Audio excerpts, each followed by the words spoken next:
Kevin Karius, 1440 Edmonton Radio. By the way, Kevin, congrats. I've added you. Listen live to my favorites. You guys are doing such great work up there. Ooh, I got to tune in every day. Yeah. I got to tune in, man. I got to hear what you're saying. And can you tell our audience what you think about the Oilers not matching you, not everybody else, you. Well, I'll tell you what, Norm, we just did 4 hours of it, people texting in.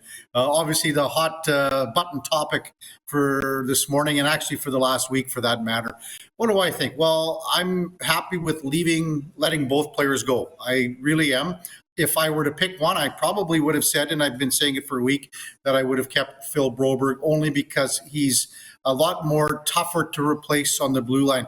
Right now, the Oilers' blue line isn't good enough for a long stretch run. They're going to have to make some changes to the blue line moving forward. I still don't think they do that before the regular season starts. They'll wait and have that affordability. And it's always when you're putting a player like Evander Kane on LTIR, that will add more cap space. It will accrue as the season progresses. So it's easier and it's a better business decision to do it later. So they are cap compliant right now. But if you were to say, what do I think? I would have liked to see them keep Broberg over Holloway, because I think Holloway was replaceable with the depth they have at forward. Right now, they are weaker on defense with what they have moving into the season.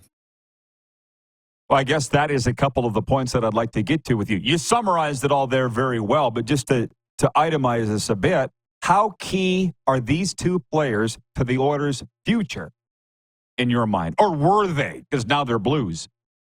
Yeah, they were. And I think that the draft capital, even though it's only a second and third rounder, I believe that will be something that, Stan Bowman and Jeff Jackson can use moving forward, whether it be at the beginning of the season once it gets underway, or halfway through, or at the trade deadline.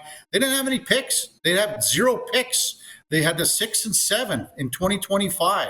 The fourth rounder was for the Adam Henrique deal that they had to give up in the trade for Henrique at the deadline. They didn't have a first, second. They gave up the first in the pick for Philadelphia at the NHL draft. So they didn't have 1, 2, 3, or 4.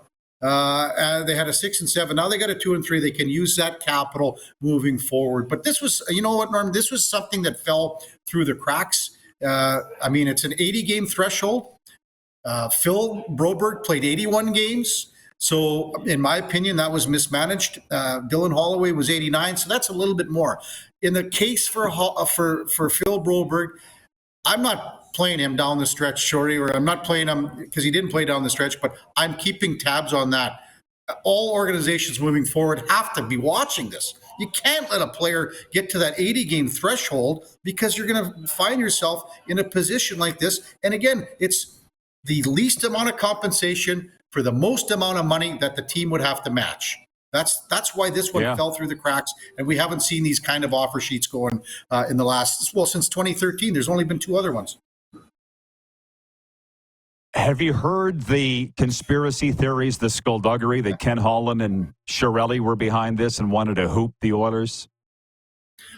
I would say that's really false when it comes to Ken Holland. I would say, and I've been told this by people with strong attachments to the organization, that had Ken Holland, not only Ken Holland, but Bob Nicholson as well, and Kevin Lowe to an extent. Kevin still he knows everything that's going on with this organization. Those 3 brought Doug Armstrong into Hockey Canada. And had those 3 still had maybe stronger ties to the organization, and I'm talking more in the sense of a Holland or Bob Nicholson, then Doug Armstrong wouldn't have done this. Are the Oilers still favorites to win the Stanley Cup in your mind with this roster as of today? No, not as a favorite. They would have been the favorite before all of this happened, but they don't have a strong enough defense right now. They've got a great first pairing, and we all know that, in Evan Bouchard and Matthias Ekholm.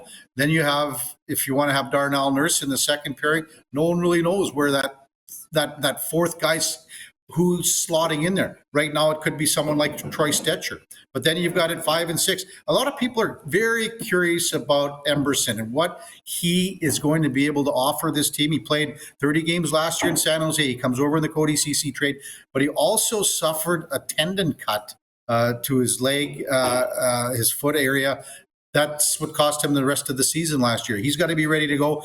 I think a lot of people are very curious to see what he offers once camp breaks here in, a month and some. I know Stan Bowman is addressing the media right now, so I'll just ask you one more question. I'll let you go. Mm-hmm. The Edmonton Elks have won 3 in a row. And what I love is it feels like your fans have completely forgotten the last 4 years, which I would too. Are they as excited as it seems? I don't know about that, Normie. I'll tell you what I did like, and I really liked when Larry Thompson got the game ball, in Hamilton. I thought that was just great. The look on his face. And, I was at the news conference when they had it at Commonwealth. He was out of his element a little bit there because this just isn't him. Like he doesn't want any of the limelight. He doesn't want to be on camera. He doesn't want to do anything. He's got to hire the right guy at president, and then he becomes that face of the organization, and Larry can be behind the scenes.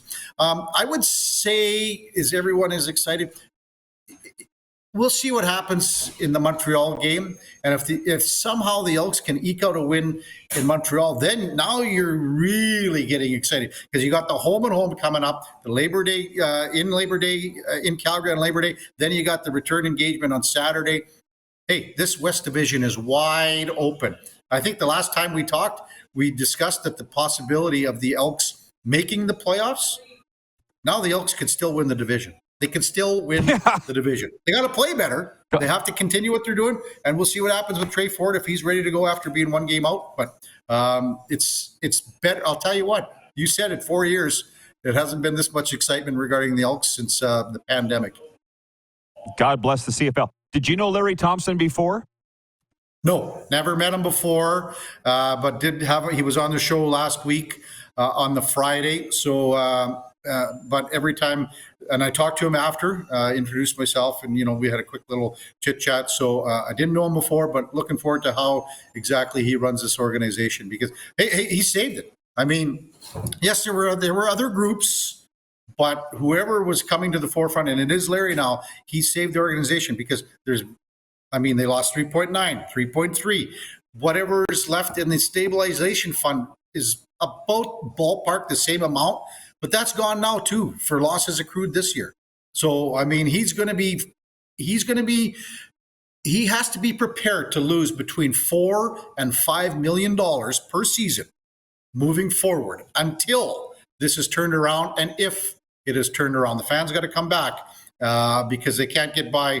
They got to get back to where they're 25,000 fans just to break even, I think. And we'll see what happens. But I'm looking forward to working under a private ownership umbrella, if you want to call it that.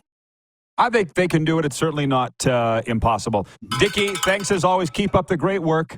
Enjoy that news conference. Thanks, Norm. Take care, man. Kevin Karius, Sports 1440, Edmonton AM radio, joining us to discuss the biggest news of the day.